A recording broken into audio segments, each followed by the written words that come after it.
Top stocks ની details જાણીએ સહયોગી નીરજ અને આરતી પાસેથી। આપ બંનેને ગુડ મોર્નિંગ। નીરજ, કયા સ્ટોક્સ પર આજે ફોકસ?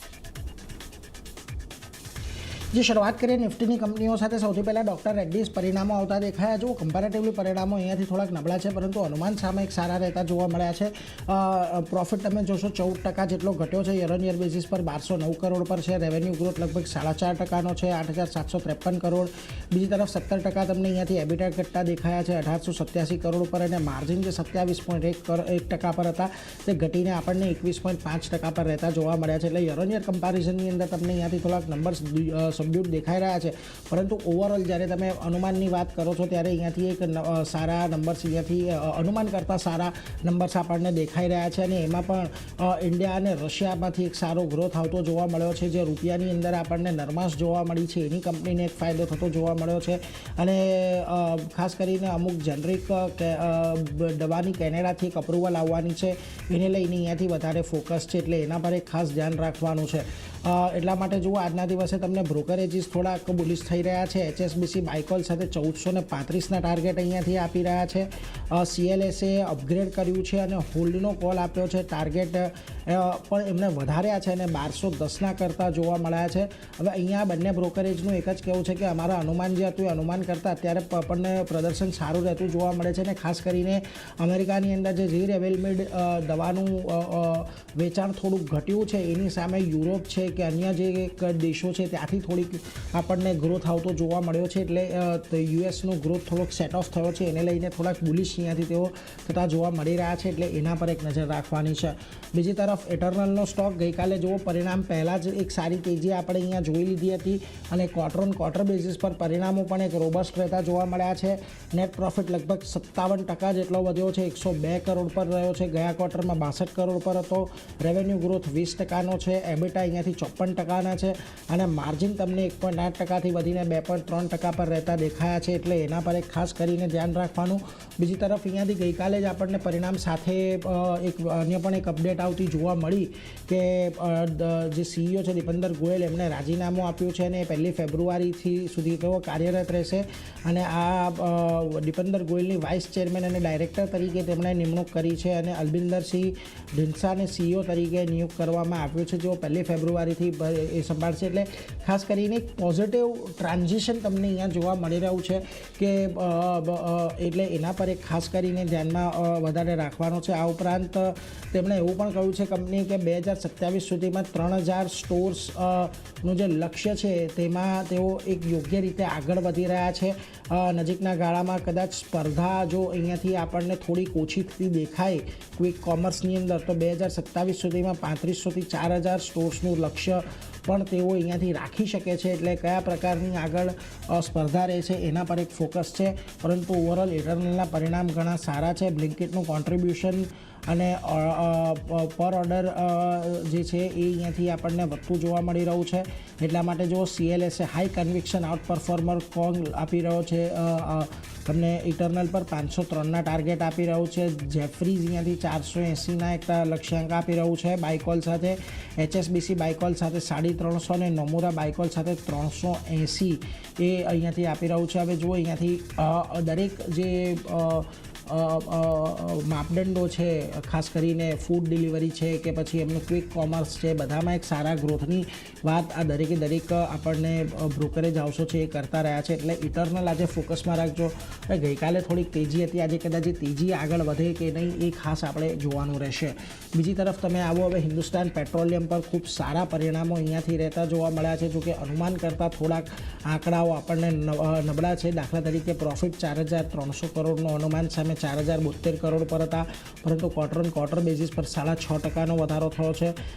રેવન્યુ અહીંયાથી અનુમાન કરતાં સારી જોવા મળી છે, ક્વાર્ટર ઓન ક્વાર્ટર બેઝિસ પર 15% વધી છે।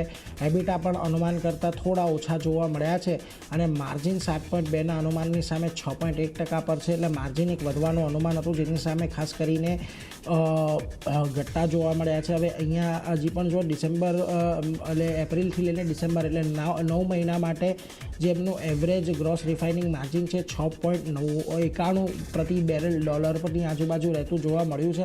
સારો આંકડો છે અહીંયાથી, એટલે એના પર એક ખાસ ધ્યાન રાખવાનું, પરંતુ હજી અહીંયાથી થોડી ચિંતાઓ જે છે તે એલપીજીની જ રિકવરીને લઈને છે અને એને લઈને થોડોક અહીંયાથી ચિંતા છે. એટલે જો જેફરીઝ અત્યારે અંડર પરફોર્મ કોલ આપી રહ્યા છે, 385 ટાર્ગેટ આપી રહ્યા છે. એમનું કહેવું છે કે એબિટા અનુમાન કરતાં ઓછો છે, ખાસ કરીને રિફાઇનિંગ પણ અહીંયાથી નબળું રહેતું જોવા મળ્યું છે. બીજી તરફ CLSA હોલ્ડ કોલ આપી રહ્યું છે 420 કરોડ. એમનું કહેવું છે કે રિફાઇનિંગ નબળું રહેવાને કારણે જે નફો છે એ એમના અનુમાન કરતાં ઓછો રહ્યો છે, એટલે એના પર એક ખાસ કરીને ધ્યાન આપવાનું. પરિણામો અનુમાન કરતાં ઓછા છે, એટલે આજના દિવસમાં તમને HPCLમાં કોઈ બહુ વધારે મોટો ઉત્સાહ જોવા નહીં મળે, પરંતુ તે છતાં આજે એને અહીંયાથી ધ્યાનમાં રાખવાનો છે.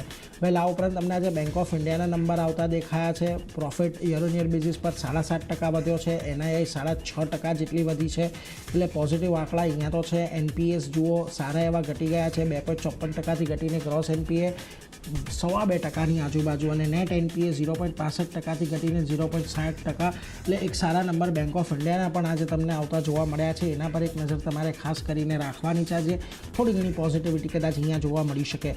બીજી તરફ બજાજ કન્ઝ્યુમર્સ નંબર્સ અહીંયાથી ખાસ કરીને યર ઓન યર બેઝિસ પર ઘણા સારા છે. 83% જેટલો પ્રોફિટ વધ્યો છે, 25 કરોડથી વધીને 46 કરોડ. રેવન્યુ 31% જેટલા વધ્યા છે. એબિટા 95% પર છે અને માર્જિન 12.2%થી વધીને 18.3% પર રહ્યા છે. હવે ખાસ કરીને તમારે અહીંયાથી ધ્યાન રાખવાનું કે બજાજ કન્ઝ્યુમરના નંબર કેમ થોડાક વધારે પડતા પોઝિટિવ છે, કારણ કે અહીંયાથી એમની જે પ્રોડક્ટ લાઇનઅપ છે એની અંદર પણ ખાસ કરીને કોપર અને એલ્યુમિનિયમના જે ભાવ વધી રહ્યા છે એની સામે આ પ્રકારની ગ્રોથ દર્શાવવો એ થોડુંક વધારે ચેલેન્જિંગ હોય છે. અને એવું નથી કે બહુ જ મોટા પાયે કે અન્ય કેબલ કંપનીઓની જેમ તેઓ એલ્યુમિનિયમ કોપરનો યુઝ કરતા હોય છે, પરંતુ આપણને ખબર છે કે જે મોટર્સ બને છે, કે જે મોટર કે પંખાઓ કે જ્યુસર મિક્સર એ બધા જે પ્રોડક્ટ્સ છે એની અંદર પણ મોટા પાયે કોપરનો ઉપયોગ તો થતો હોય છે, એટલે એ પરિસ્થિતિમાં પણ તેઓ પોતાના માર્જિન વધારી શક્યા છે, એ વધારે એક પોઝિટિવ છે. બીજી તરફ જિંદાલ સ્ટેનલેસ પર આવો, અહીંયા પણ પરિણામ સારા રહ્યા છે. 26% જેટલો પ્રોફિટ, 6% જેટલી રેવન્યુ, 16% જેટલા એબિટા વધ્યા છે. માર્જિનની અંદર સારું ઇમ્પ્રુવમેન્ટ છે, એટલે તમને જિંદાલ સ્ટેનલેસની અંદર પણ એક સારા સેટ ઓફ નંબર્સ દેખાઈ રહ્યા છે યર ઓન યર બેઝિસ પર, એટલે એના પર પણ એક ફોકસ આજના દિવસે રહેશે. ઓવરઓલ આ બધા પરિણામો છે. ડૉક્ટર રેડ્ડીઝ અને ઇટર્નલ આજે ખાસ ફોકસમાં રહેશે. HPCL બેંક ઓફ ઇન્ડિયામાં પણ શું એ રિએક્શન આવે છે એ ખાસ જોવાનું છે. પરંતુ આરતી, તમારા લિસ્ટમાં પણ ઘણા બધા મહત્ત્વના સ્ટોક્સ ખાસ ક્યાં નજર? જે આ પરિણામનું રિએક્શન જોવા મળશે. શરૂઆત વારી એનર્જી સાથે કરીએ તો અહીંયા જે નંબર્સ આવતા દેખાયા છે સારા નંબર્સ છે દરેક ફ્રન્ટ પર. 26% ઓલમોસ્ટ નફો વધ્યો છે, 1062 કરોડની આસપાસ QOQ બેઝિસ પર આપણે આ નંબર જોઈ રહ્યા છે. સાથે જ આવકની વાત કરી લઈએ તો ઓલમોસ્ટ 25%નો વધારો ત્યાં આવતો દેખાઈ રહ્યો છે. એબિટાના ફ્રન્ટ પર 37.2% એબિટા કંપનીના વધતા દેખાયા છે અને માર્જિનની જો વાત કરી લઈએ તો 23.2%ની સામે 25.5% પર માર્જિન આવતા દેખાયા છે. તો સારા નંબર્સ છે દરેક ફ્રન્ટ પર. અહીંયા એક પોઝિટિવ એક્શન આવતી દેખાઈ શકે છે, ધ્યાન રાખવાનું રહેશે વારી એનર્જીઝ માટે. નેક્સ્ટ કાઉન્ટર PNB હાઉસિંગ ફાઇનાન્સનું કાઉન્ટર છે. અહીંયા પણ નંબર્સનું રિએક્શન જોવા મળશે, જ્યાં પ્રોફિટ ઓલમોસ્ટ 11% જેટલો વધ્યો છે, 521 કરોડની આસપાસ પહોંચ્યો છે. સામે NIIની જો આપણે વાત કરી લઈએ તો ત્યાં 12.8%નો વધારો છે, એટલે સારા નંબર્સ ત્યાંથી પણ આવતા દેખાઈ રહ્યા છે. અહીંયા પણ એક નજર રાખવાની રહેશે. બ્રોકરેજ નોટમાં મોર્ગન સ્ટેન્લીનો રિપોર્ટ આવ્યો છે PNB હાઉસિંગ ફાઇનાન્સ માટે. ઓવરવેટ રેટિંગ તેઓ મેન્ટેન કરી રહ્યા છે. 1170 રૂપિયા પ્રતિ શેરના લક્ષ્ય તેમના તરફથી આપવામાં આવ્યા છે. તો પોઝિટિવ બ્રોકરેજ નોટની અસર પણ બનતી જોવા મળશે અને ખાસ કરીને નવા MD અને CEOની કમેન્ટ્રી હવે અહીંયાથી કેવી રીતે આવતી જોવા મળશે એના પર ખાસ એક ફોકસ કરવાનું છે, પણ ધ્યાન રાખવાનું રહેશે. સારા નંબર્સ છે PNB હાઉસિંગ ફાઇનાન્સ માટે. નેક્સ્ટ કાઉન્ટર KEI ઇન્ડસ્ટ્રીઝનું કાઉન્ટર છે. અહીંયા પણ જુઓ દરેક ફ્રન્ટ પર નંબર્સ સુધરતા દેખાયા છે. નફો ઓલમોસ્ટ 43% વધી 234 કરોડની આસપાસ આવતો દેખાયો છે યર ઓન યર બેઝિસ પર. સામે આવકમાં ઓલમોસ્ટ 20%નો વધારો થતો દેખાઈ રહ્યો છે. એબિટાના ફ્રન્ટ પર પણ 31% એબિટા વધી 320 કરોડની આસપાસ પહોંચતા દેખાયા છે અને માર્જિન 9.9%ની સામે 10.8% પર માર્જિન આવ્યા છે. તો અહીંયા પણ એક નજર રાખવાની રહેશે. દરેક ફ્રન્ટ પર સારા નંબર્સ છે. KEI ઇન્ડસ્ટ્રીઝ ખાસ એક ફોકસ રહેશે. બ્રોકરેજ નોટમાં મોર્ગન સ્ટેન્લીનો રિપોર્ટ આવ્યો છે KEI ઇન્ડસ્ટ્રીઝ માટે. ઓવરવેટ રેટિંગ મેન્ટેન કર્યું છે. 5164 રૂપિયા પ્રતિ શેરના લક્ષ્ય તેમના તરફથી આપવામાં આવ્યા છે. તો ધ્યાન રાખવાનું રહેશે. એક સારા નંબર્સ અહીંયા પણ આવતા દેખાઈ રહ્યા છે. નેક્સ્ટ કાઉન્ટર બાયોકોનનું છે, જ્યાં સમાચારનું રિએક્શન આપણને જોવા મળશે. બોર્ડ પાસેથી કંપનીની સબસિડરી બાયોકોન બાયોલોજિક્સમાં અધિગ્રહણ માટેની મંજૂરી મળતી દેખાઈ રહી છે અને ડીલ બાદ કંપનીના બાયોકોન બાયોલોજિક્સમાં 98% ઇક્વિટી શેર કેપિટલ અહીંયાથી આપણને રહેતું જોવા મળશે. તો પોઝિટિવ સમાચાર છે. બાયોકોન આજે એક એક્શન બતાવી શકે છે, અહીંયા આપણે એક નજર રાખવાની રહેશે. નેક્સ્ટ કાઉન્ટર CESCનું કાઉન્ટર છે. MOU કરવાના સમાચાર આવતા દેખાઈ રહ્યા છે. કંપનીએ ઉત્તર પ્રદેશ સરકાર સાથે કંપનીની સબસિડરીએ MOU કર્યા છે.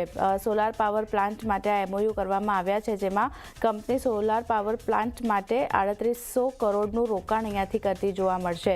તો કંપનીની સબસિડરી દ્વારા આ MOU કરવામાં આવ્યા છે, એને લીધે થોડી પોઝિટિવ અસર આપણને CESCનો કાઉન્ટર બતાવી શકે છે, નજર રાખવાની રહેશે. નેક્સ્ટ શ્રીરામ ફાઇનાન્સનું કાઉન્ટર છે.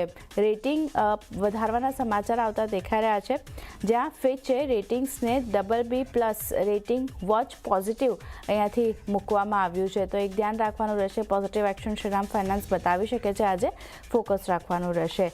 નેક્સ્ટ કાઉન્ટર લેમન ટ્રી હોટલ્સનું છે. અહીંયા પણ પોઝિટિવ સમાચાર આવતા દેખાઈ રહ્યા છે. મધ્યપ્રદેશમાં 85 રૂમની નવી પ્રોપર્ટીઝ માટે કરાર કર્યાના સમાચાર આવી રહ્યા છે, એટલે અહીંયા એક ધ્યાન રાખવાનું રહેશે લેમન ટ્રી હોટલ્સ માટે. અને અન્ય પણ ઘણી બધી કંપનીઓના પરિણામ આવ્યા છે, જ્યાં ગ્રેવિટા ઇન્ડિયા, અનંતરાજ ઇન્ડસ્ટ્રીઝના પરિણામ આવતા દેખાયા છે. તો પરિણામનું રિએક્શન આ સ્ટોક પર કઈ રીતે આવે છે એના પર પણ નજર રાખવાની રહેશે. પણ ઘણા બધા કાઉન્ટર છે ચાંદની, જે નીરજે જણાવ્યા, મેં જણાવ્યા, બધા આજે ફોકસમાં રહેશે. જી, આ બધા સ્ટોક્સ પર આજે ફોકસ રાખીશું. નીરજ અને આરતી, આપ બંનેનો આભાર અમારી સાથે જોડાઈ ટોપ સ્ટોક શેર કર્યા.